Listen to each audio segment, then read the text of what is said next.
Hello दोस्तों, welcome to the Brain Vox once again. एक बार फिर से आपका स्वागत है हमारे YouTube channel the Brain Vox में। और जैसा कि आपको पता है कि कल हमने अपने पिछले वीडियो में बात की हिंदी और इंग्लिश सब्जेक्ट के सिलेबस के बारे में। एमपी टेट वर्ग 2 चयन परीक्षा, जैसा कि आपको पता है, नोटिफिकेशन आउट हो चुका है और बहुत ही जल्द इसके फॉर्म भी फिल होने वाले हैं और आपका 20 मार्च से एग्ज़ाम भी है।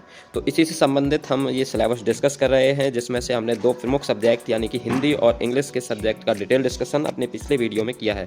अगर आपने वो वीडियो नहीं देखा है तो उसको आप चैनल पर जाकर देख सकते हैं। अगर आप हमारे चैनल पर पहली बार आए हैं तो इसे लाइक करें, शेयर करें और सब्सक्राइब करें। साथ ही साथ इस चैनल को ज़्यादा से ज़्यादा लोगों तक पहुँचाएँ। चलिए दोस्तों, आज हम इस वीडियो में बात करेंगे अपने बाकी के बचे हुए सारे सब्जेक्ट्स के बारे में, यानी कि सारे सब्जेक्ट के सिलेबस को हम डिस्कस करेंगे और उसके बाद आगे से हम इसके कंटेंट पर बात करेंगे और अगले वीडियोज़ में हम वन बाई वन जो इम्पोर्टेंट अपडेट्स होंगे और इम्पोर्टेंट कंटेंट्स होंगे एमपी टेट एग्ज़ाम से रिलेटेड, वो आपको प्रोवाइड कराएंगे। इसलिए आप हमारे चैनल से जुड़ जाइए। चलिए दोस्तों, सबसे पहले आज हम जिस सब्जेक्ट की बात कर रहे हैं वो है संस्कृत। तो संस्कृत में भी आपको जैसा कि पता है कि 100 मार्क्स के 100 क्वेश्चंस एमसीक्यू फॉर्म में आने वाले हैं। ये एक आपकी बेसिक चीज़ है जो आपको पता होना चाहिए। इसमें भी आप देख पा रहे हैं आपके 20 ही यूनिट्स दिए गए हैं। जी हाँ दोस्तों, इसमें भी आपकी 20 यूनिट्स हैं। 20 यूनिट में क्या क्या है, वेद वेदांग से संबंधित क्वेश्चंस होंगे और ये आप इसमें पढ़ पाएंगे। आपके काव्य भी दिए गए हैं, रामायण महाभारत पुराण, इनसे संबंधित क्वेश्चन आपको पढ़ने हैं। संधि, ग्रामर है आपकी पूरी, अव्यय, संस्कृत के साहित्य और कवियों के बारे में भी आपको पढ़ना है। यानी कि साथ ही साथ आपका न केवल इसमें ग्रामर है बल्कि साहित्य भी है और भी बहुत सारी चीज़ें आपको पढ़नी है जो आप इस सिलेबस में देख पा रहे हैं।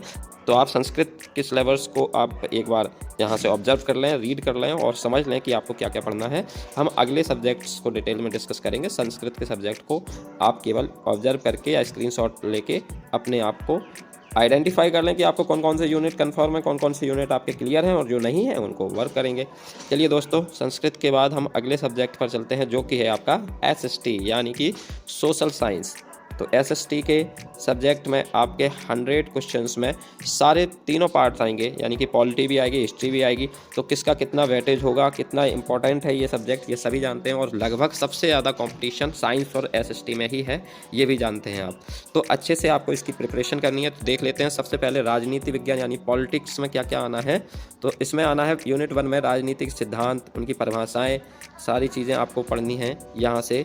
और विचारधाराओं का परिचय, मूल राजनीति की अवधारणाएं क्या है, स्वतंत्रता क्या होती है, समानता क्या होती है, अधिकार क्या है, सामाजिक न्याय क्या है, ये आपके यूनिट 2 में दिए गए हैं। यूनिट 3 की बात करें अगर हम, तो भारत के संविधान के बारे में, इंडियन कॉन्स्टिट्यूशन के बारे में डिटेल्स से डिस्क्राइब किया गया है। भारतीय संसद क्या है, लोकसभा अध्यक्ष के कार्य क्या हैं, विधानसभा के कार्य क्या हैं, यानी कि ना केवल देश स्तर पर बल्कि स्टेट स्तर पर राज्य और राष्ट्र दोनों को पढ़ना है आपको। राष्ट्र को भी पढ़ना है और साथ ही साथ आपको राज्य को भी पढ़ना है। तो दोनों स्तर पे आपको अच्छे से पढ़ाई करनी है, अच्छे से इसको समझना है। केंद्र और राज्यों के बीच में संबंध कैसे स्थापित होता है, ये भी आपको इसमें डिटेल्स में पढ़ना है यूनिट 3 में। यूनिट 4 की बात करें तो केंद्रीय कार्यपालिका, जैसे कि आपको पता है कि 3 मेन ऑर्गन है गवर्नमेंट के, लेजिस्लेचर, एग्जीक्यूटिव और जुडिशरी, यानी कि कार्यपालिका, न्यायपालिका और विधायिका। तो इसमें आपका कार्यपालिका यानी एग्जीक्यूटिव के बारे में यूनिट 4 में बताया गया है कि राष्ट्रपति, प्रधानमंत्री, ये सारे जो कार्य करते हैं, एग्जीक्यूट करते हैं, जो भी नियम बनाए जाते हैं, उनके कार्य, उनकी शक्तियाँ आपको पता होने चाहिए। राष्ट्रपति के क्या क्या इंपॉर्टेंस पावर्स हैं, क्या क्या उनका निर्वाचन कैसे होता है, चुनाव कैसे होता है। 3 प्रमुख मुद्दे आपको यहाँ पे समझने हैं। एक तो उनका चुनाव कैसे होता है, उनके कार्य क्या हैं और शक्तियाँ क्या हैं। ये तीनों चीज़ें आपको क्लियर होनी चाहिए। आगे हम बात करेंगे यूनिट नंबर, इसी तरह से राज्यपालिका, राज्य कार्यपालिका और केंद्र कार्यपालिका दोनों अलग अलग हैं। राज्य कार्यपालिका में राज्यपाल और मुख्यमंत्री ये सारी चीज़ें आएंगी, जबकि जो काम राज्यपाल का राज्य में है वही कार्य केंद्र में राष्ट्रपति का है। तो दोनों स्तर पर आपको पढ़नी है, मैं पहले ही आपको क्लियर कर चुका हूँ। यूनिट 5 की बात करें तो भारत के निर्वाचन यानी कि इलेक्शन से संबंधित सारी गतिविधियाँ कैसे होता है, क्या क्या कौन काम करता है, दबाव समूह, हित समूह, भारत एवं उनके पड़ोसी देशों के बारे में विस्तार से आपको पॉलिटिक्स के बारे में पढ़ना है। By all means it is a broad syllabus आप कह सकते हैं। इसके बाद अगर हम ज्योग्राफी की बात करें तो ज्योग्राफी में भारत के आकार, ये क्लास 9 का आपका ज्योग्राफी का पूरा दे दिया गया है। इसमें अफवाह और जलवायु के बारे में भी बात की गई है, इसमें आप डिटेल्स में समझ पाएंगे। और साथ ही साथ आप इसमें देखेंगे कि नदियाँ और यानी कि कुल मिला के जितने भी टॉपिक्स हैं यहाँ पे ये नदी से संबंधित वो सारे आपके इसमें दिए गए हैं, जो कि सभी जो टॉपिक हैं ये क्लास 9th के एनसीईआरटी में है। तो पूरा एनसीईआरटी आप अगर पढ़ लेंगे तो ज्योग्राफी आपकी कवर हो जाएगी दोस्तों। इसमें आपका कुछ भी अलग नहीं है। संसाधन एवं विकास ये सारे 9th और 10th के एनसीईआरटी में आपको आराम से मिल जाएगा ज्योग्राफी का पूरा सिलेबस। इसके बाद अगर हम बात करेंगे तो हिस्ट्री की, हिस्ट्री में देखेंगे अगर हम तो दोस्तों अगर हम बात करें इतिहास की, हिस्ट्री की बात करें तो हिस्ट्री में आपका हिस्ट्री से संबंधित जितने भी आशय है, भारतीय इतिहास की बातें हैं, धार्मिक स्वतंत्रताएं हैं, मध्यकालीन इतिहास है, आधुनिक, यानी कि आपको तीन ही तरह की हिस्ट्री पढ़नी है। यानी कि आपको साथ ही साथ प्री हिस्ट्री, प्रोटो हिस्ट्री और प्राचीन इतिहास, मध्यकालीन इतिहास, मीडिएवल हिस्ट्री, मॉडर्न हिस्ट्री और एंशियन हिस्ट्री, तीनों तरह की हिस्ट्री आपको डिटेल्स में पढ़नी है। ना केवल आपको इंडियन हिस्ट्री पढ़नी है बल्कि आपको वर्ल्ड हिस्ट्री भी पढ़नी है। यानी कि 9th 10th का भी आपका सिलेबस इसी में कवर होगा। जो कि रूस की क्रांति है ये 9th और 10th के सिलेबस में आ जाती हैं। यानी कि आपको 6 से लेकर 10th तक की पूरी तरह से हिस्ट्री को पढ़ डालना है, तभी आपका सिलेबस कवर होगा। अगर हम इकोनॉमिक्स की बात करें तो अर्थव्यवस्था एवं उसके विकास का क्रम 1947 से 1920 तक की 2020 तक की घटनाएं आपको पढ़नी है डिटेल्स में।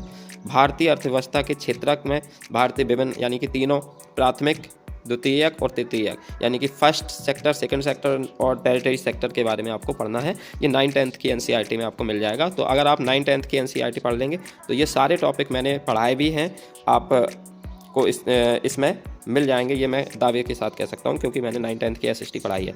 इसके बाद सोशल साइंस के बाद हम बात करेंगे अपने अगले सब्जेक्ट के बारे में, जो कि है आपका मैथमेटिक्स। मैथ का सिलेबस वाकई में साइंस है, अभी पहले हम साइंस देखेंगे उसके बाद मैथ पर चलेंगे। तो साइंस का सिलेबस भी बहुत बड़ा है। साइंस में आपके तीनों सिलेबस में तीनों चीज़ें कवर की गई हैं। जीव विज्ञान देख लीजिए, यूनिट 1 में क्या क्या है, यूनिट 2 में क्या क्या है और यूनिट 3 में, यूनिट 4 में, ये सारी यहाँ पे आप देख सकते हैं। मैथ की बात करें अगर हम, क्योंकि साइंस के ज़्यादा पद नहीं हैं तो इतना डिटेल से हम उस पर डिस्कस नहीं करेंगे। बात करेंगे गणित की।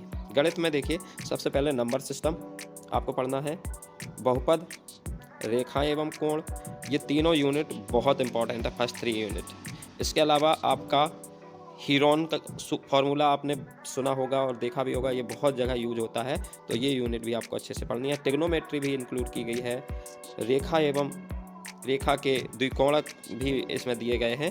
यूनिट 9 में आपका सीमा और अवकलन दिए गए हैं। यूनिट 10 में दिया गया है सदिश एवं विश्लेषण। मैथ में इंटरेस्टिंग बात यह है कि मैथ के साथ फिजिक्स भी दे दी गई है, यानी कि मैथ के जो टीचर होंगे उन्हें फिजिक्स का भी ज्ञान होना चाहिए। तो बल एवं यांत्रिकी ये मैथ के अंतर्गत ही दिया गया है, इसको आपको समझ के चलना है। इसके बाद फिजिक्स के अंतर्गत दूसरा एक और टॉपिक द्रव्य के समान गुण, विद्युत एवं चिमकुत, यानी कि मैग्नेट्स और लाइट के बारे में, प्रकाश और ध्वनि, ये इंपॉर्टेंट टॉपिक है।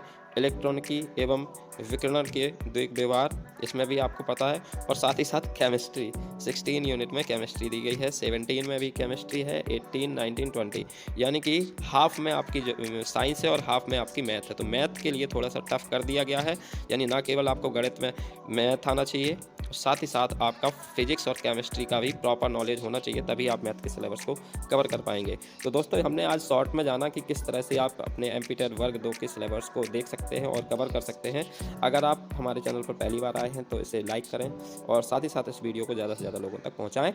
जल्द ही हम आपके सामने प्रस्तुत होंगे एक और इम्पॉर्टेंट वीडियो के साथ। तब तक अपना ख्याल रखिए। Thank you, have a nice day.